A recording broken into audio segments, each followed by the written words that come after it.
Hey y'all, in today's video, I'm going to be changing it up a little bit and I'm going to be sharing 4 breakfast recipes. So first up, I'm going to be making these little cream cheese Danishes out of King's Hawaiian rolls. And these were everything that I hoped they would be. So I started by greasing a 9x13 casserole dish, and then I'm going to grab the original King's Hawaiian rolls. This is the 12 count, and I'm just going to place that down in my baking dish. And then with a sharp knife, I'm going to go into each one and I'm just going to cut a little square out of it. I cut it about halfway down through the bread. You don't want to go like all the way to the bottom. But I repeated that to all of them, and don't worry, I did not just throw away what I cut out. I saved that for something else. But while I was cutting those, I was melting a stick of salted butter over there on the stove.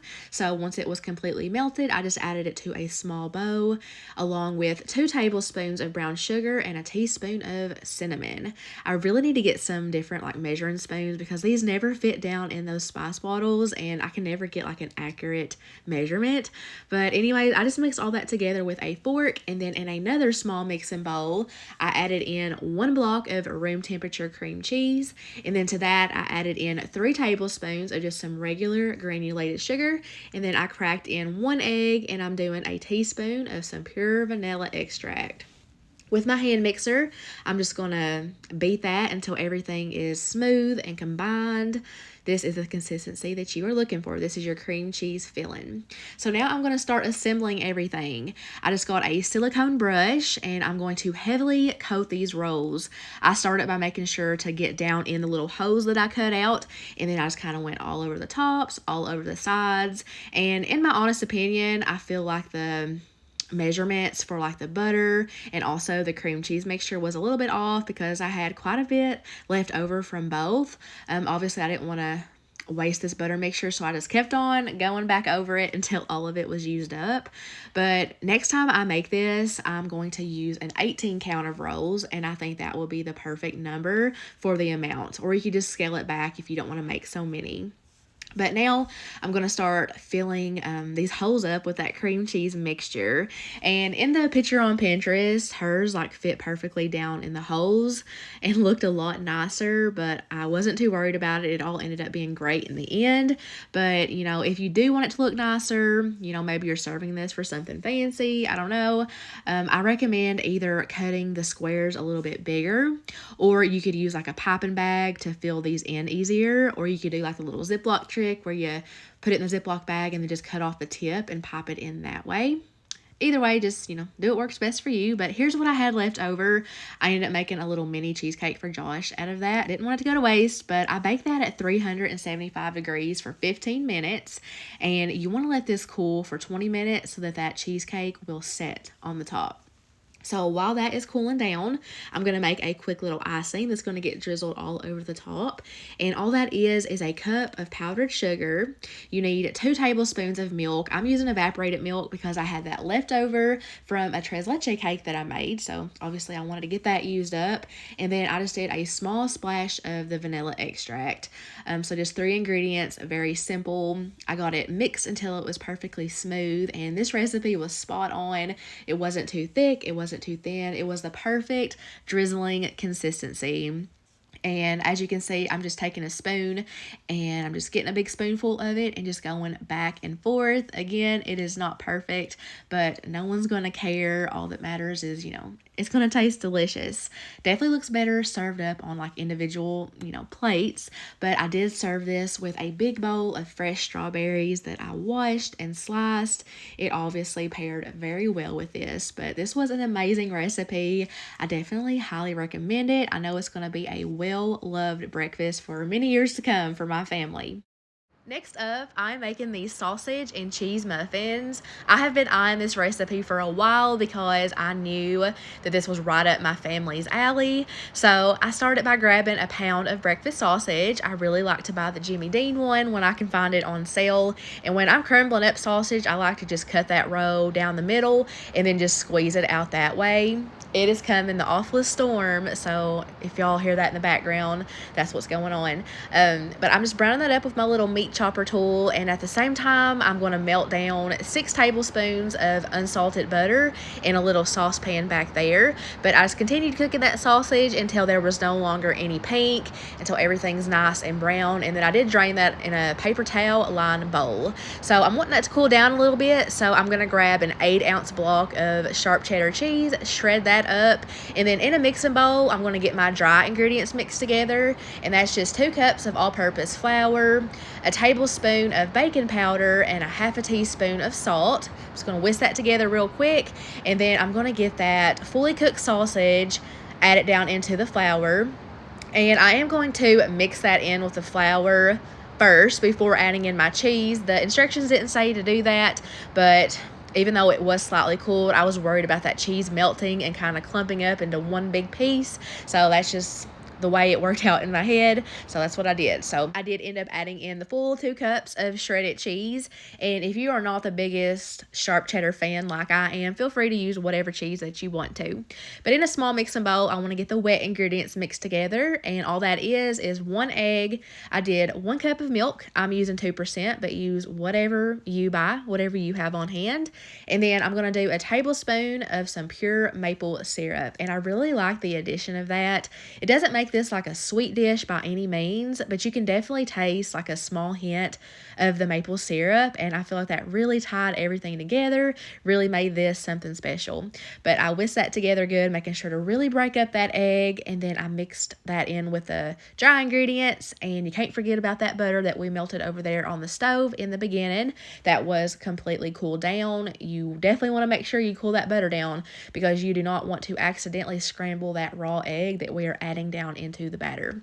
But I'm just getting all of that folded together, and then I'm going to pull out my muffin tin, and I'm just spraying each individual little cup with some Pam cooking spray, and then I'm simply just going to start spooning this mixture in, and as you can see, I pretty much filled these all the way to the top. So that's going to go in the oven at 400 degrees for about 20 minutes. You want to let these cool in the muffin tin once you pull it out for at least 5 minutes before you try to pull it out. This is going to go out of focus a little bit, but I wanted to show y'all how easily these pull out of the tin. I had no issues with these sticking whatsoever, which is always nice, and this is just an old cheap pan I've had for many years. But I let those cool on a wire rack, and then I'm just going to serve these with some bananas. But these were a huge hit. My kids and husband absolutely love these, just like I thought they would. And, you know, I'm not the hugest sausage for breakfast type of girl, but I really enjoyed these too. And these are great for meal prep. They reheat so well. We ate on these for a few days. If you like a good sausage and cheese biscuit, this is a really fun way to change it up a bit. I was overly excited about this next one. I finally made the Starbucks copycat egg bites in the Instant Pot. I've actually never had these at Starbucks before, but I do love the ones at Dunkin'. But I told myself at the beginning of the year I'm going to stop buying them because I just think they're a little bit too pricey for what you get. But to make these, I started by cracking 4 large eggs into a bowl, and then I just transfer that to my blender cup. You need a 1/3 cup of cottage cheese. Now, for this good culture cottage cheese, the first time I ever bought this, I didn't care for it. I thought it was too watery, but everyone just kept on raving about it, and I had a coupon for it at Kroger, so I decided to give it another shot, and I am so glad that I did. This time, it was perfect, and I've probably bought it 2 or 3 times since this clip, and it is now my favorite cottage cheese. It just tastes so good. It's so thick and creamy, and it's got cleaner ingredients, so again, I'm just glad I gave that another try. You also need to add in a little bit of salt and pepper, and it calls for a 1/4 cup of Monterey Jack cheese. I didn't have any, so I substituted that with Swiss. I know that's not even comparable, but I didn't care because I really like Swiss cheese with my eggs. But I just blended that up for maybe a minute or so. You just want it to be completely smooth. And per directions, it said to kind of tap it on your counter to get out all of those air bubbles. Now, there is so many different variations that you could do for these. You could even leave them plain if you wanted to, but I did have some fresh spinach in my fridge that needed to be used anyways, so I'm going to go the veggie route. So I just chopped up a little bit of spinach, and I'm also going to chop up some of these roasted red peppers. It said a 1/4 cup, so I'm just kind of guessing, even though I'm pretty sure this was a little bit too much, but really doesn't matter. And also, if y'all have any good recipes using roasted red peppers, let me know. That's not something I buy very often. I think this is my second time buying them, and I have like over half of a jar in my fridge now. Now, I have this silicone egg mold that I bought at Walmart. It feels like forever ago. I don't know, maybe a couple years, maybe a little less. I really can't remember. I cannot believe this is my first time using it. I honestly forgot that I even had it. And I'm really kicking myself for that after tasting these. And it's so simple. But I'm just taking those toppings that I chopped up and I'm just kind of evenly dividing those into each little cup.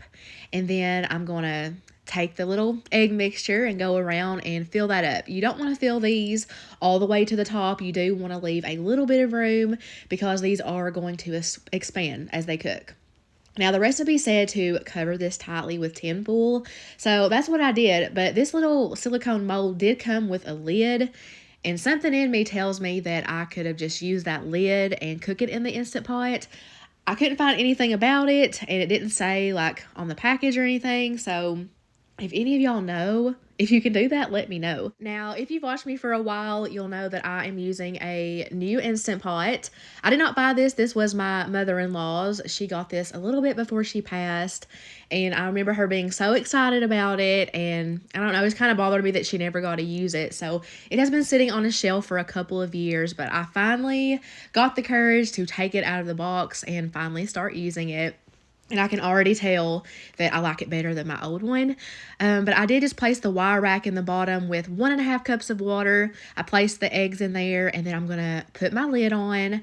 I made sure that valve was set to sealing. I'm going to hit that pressure cook button, and I'm going to hit that minus sign until it reaches 9 minutes.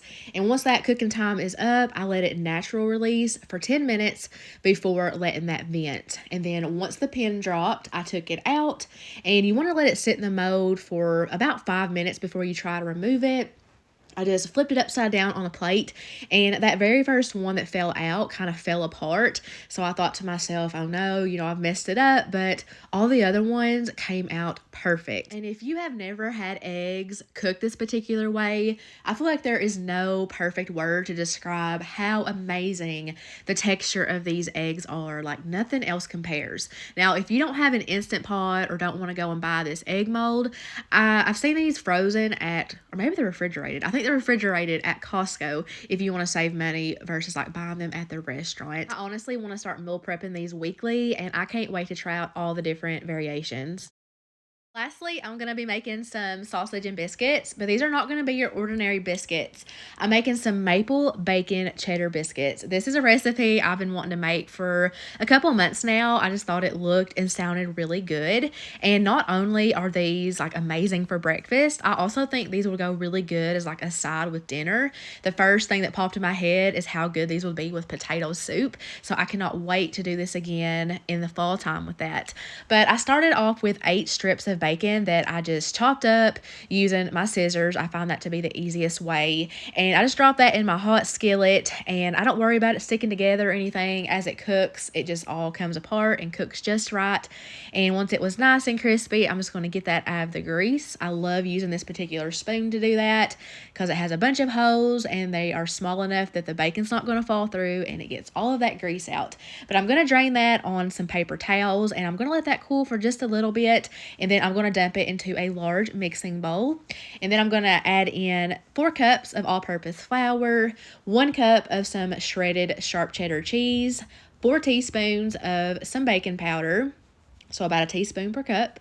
And then I'm going to do a teaspoon of kosher salt and a teaspoon of baking soda. So I'm just going to get those dry ingredients mixed together with my fork. And then you need 1.5 cups of buttermilk. I had some, but it went bad without me knowing. So I had to improvise and make a quick homemade buttermilk. So I did 1.5 cups of regular 2% milk, and I had to do a quick Google search on how much vinegar to add to it. I think it was a teaspoon per cup. So I'm doing a teaspoon and a half, and I'm just gonna mix that in real quick, and I'm gonna leave it alone and let it do its thing for about 10 minutes. So During that time, I'm going to get 1.5 sticks of frozen butter, and I'm going to grate that with my cheese butter. And I did not have fun doing that at all. As you can see, that butter was flying everywhere, and the heat from my hand was kind of melting that butter, making it slippery and hard to hold on to. It felt like it took forever to do, and it was getting stuck to that parchment paper. I don't think I'll be doing that again. I do think that it's a really good way to evenly cut your butter into the flour, but I think it's just more trouble than what it's worth. The best way I've ever found to cut butter into flour is using my food processor. That's my favorite way. It's mess free and just very simple and easy. But with my fork, I'm just going to get that butter thoroughly combined in with the flour mixture. And then into that buttermilk, I'm going to add in 4 tablespoons of maple syrup. Get that stirred in good. And then I'm going to mix the wet ingredients in with the dry ingredients. So this is kind of similar to those sausage and cheddar muffins that I made earlier. I mean, not quite, but it's got some of the same ingredients going on in there.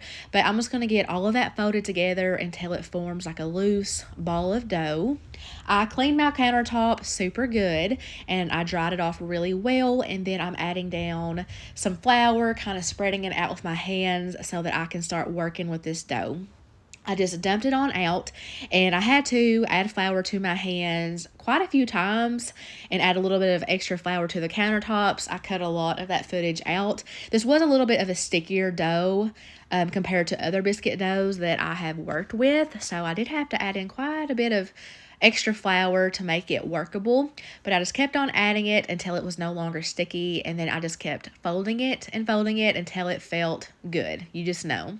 And then I washed my hands and I floured my rolling pin, and I'm just rolling that out a little bit. I definitely left it pretty thick. I want some good thick biscuits.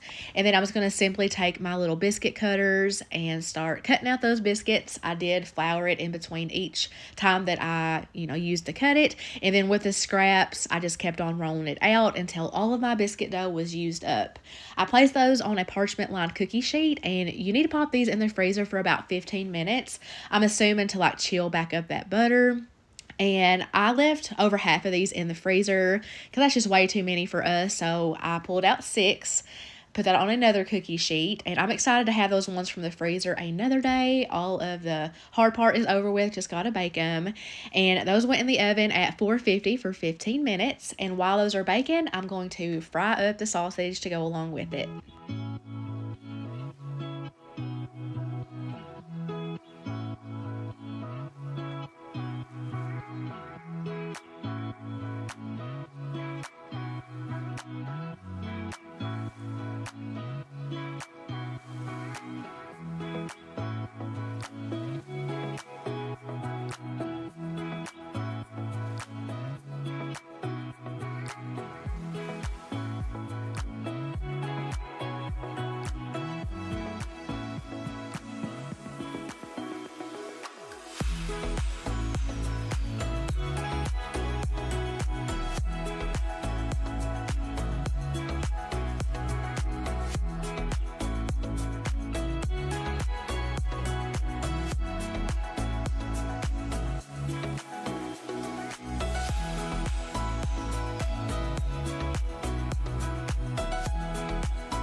When those biscuits are almost done, you're going to want to make a quick little maple butter. It's just a tablespoon of melted butter to 2 tablespoons of that maple syrup. And I just stirred that together using that same brush that I'm going to use to brush over these hot biscuits as soon as they come out of the oven. And if you are going to make these, I highly recommend not skipping this step. I feel like this is what truly makes it over the top, really takes it up a notch. And just look at how beautiful those came out, and they made my house smell so good. There's that sausage that I cooked up, and I also cooked just some frozen hash brown patties in the air fryer. Here's a look at that inside, nice and fluffy. These definitely took a little bit longer than what I'm used to. I waited for a slow Saturday to make these, and it's a labor of love, but it was 100% worth it. They were delicious. So that's all I got for y'all in today's video. I really hope there was at least one recipe in here that caught your eye. I hope it inspired you, and if you made it this far in the video, I want to thank you so much for watching. I hope you all have the best weekend, and I will see y'all real soon in my next video. Bye, guys.